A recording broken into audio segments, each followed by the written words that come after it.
This is the matter of People versus Floyd Galloway. Sir, you can come right up to the podium. Good morning. Good morning, Your Honor. John Dackmack on behalf of Mr. Galloway. Thank you.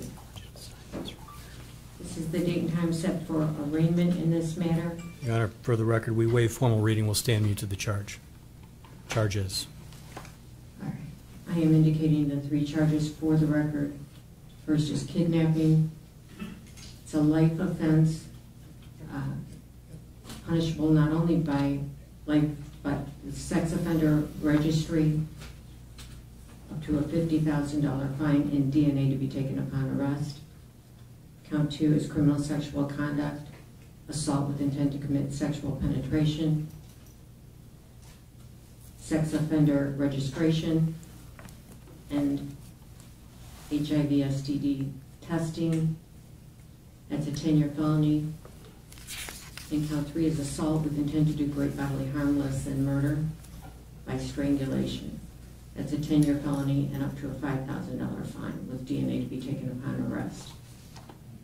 Sir, you have a right to a trial by a judge or a jury. You have a right to an attorney. Mr. Dackmack is with you. If you could, and you've been appointed or retained in this? Retained, Your Honor. If you have an attorney retained to represent you. If you could not afford his services, the court could appoint an attorney for you. You understand that? Yes, ma'am. You understand you have the right to remain silent. Anything you do say can and will be used against you in a court of law. Yes, ma'am. All right. I'll enter a not guilty plea in your behalf.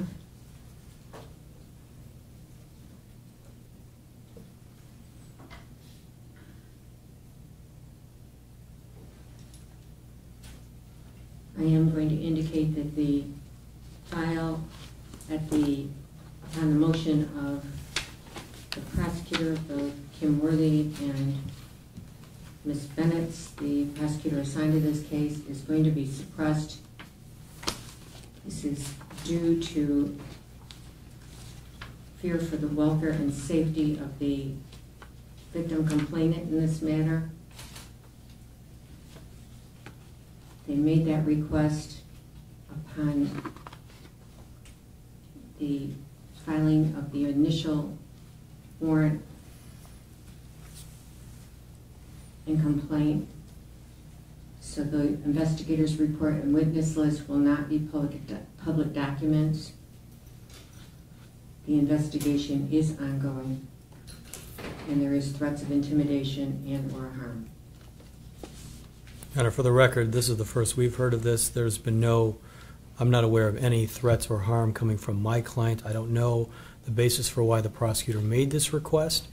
We understand that it may be in a more general format and not directed at my client. That's all well and good, but we expect a public hearing in all stages of this matter.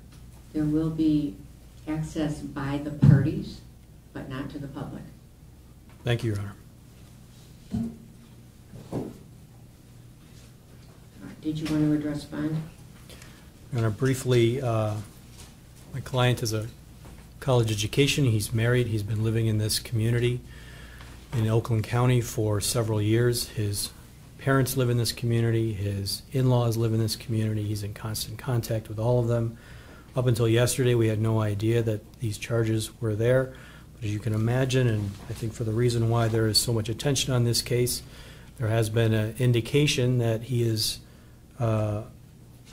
has some kind of relationship to another matter that has yet to be charged. My client has not, for the past several months, changed his address, his location, his whereabouts. He's employed, he works. Your Honor, I believe his criminal record shows a misdemeanor operating while impaired conviction from several years ago. Other than that, there's no indication that he's a threat to the community. I don't believe the file indicates any relationship to him and the complainant in this case. I would ask Your Honor to consider a reasonable bond in this matter so that he may assist in his own defense. As you can well imagine, being incarcerated with serious charges of this nature can very well hinder the opportunity to adequately prepare for your own defense. So with that, Your Honor, and I understand that the prosecutor, who I don't know what their recommendation is since they're not here, it's hard for me to understand their position, but we believe a reasonable bond, considering that he is not a flight risk nor a threat to the community at large, is appropriate in this matter. Thank you. Detective Heister, do you wish to address the court?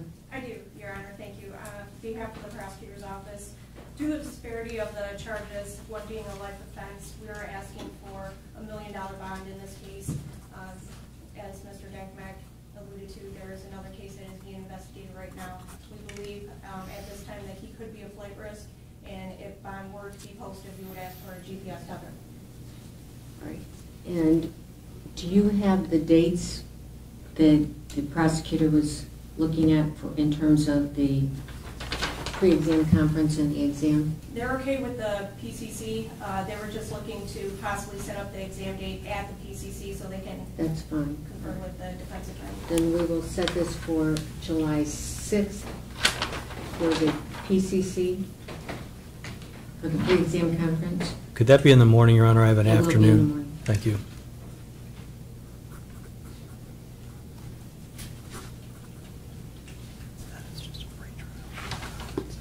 Bond will be set at $750,000 cash or surety.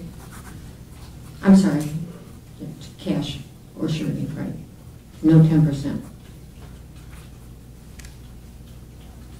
And if bond is for some reason achieved, there must be a GPS tether. Your Honor, Yes, is that just a cash bond? it's cash or surety, but if he does get a surety bond, then he will have to have a GPS tether.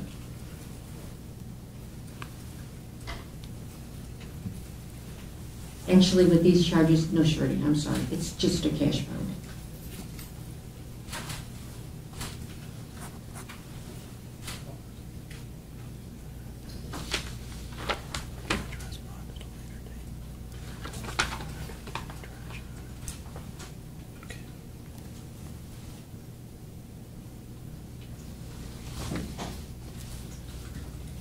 We will set the exam day. I don't know whether or not you're going to be available for the next week or what day of the week she's going to want to do it, or you want to do it. Because she's a special prosecutor, it may not have to be on a Thursday. So we'll take a look at it on the 6th and see what day you want to do it. That's fine, Your Honor. All right.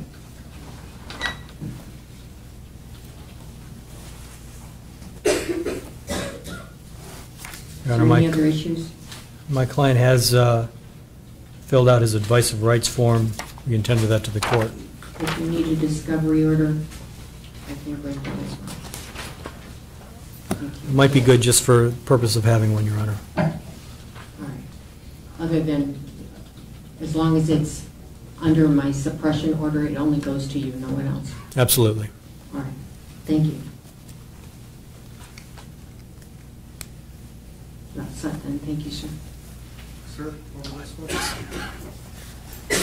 one.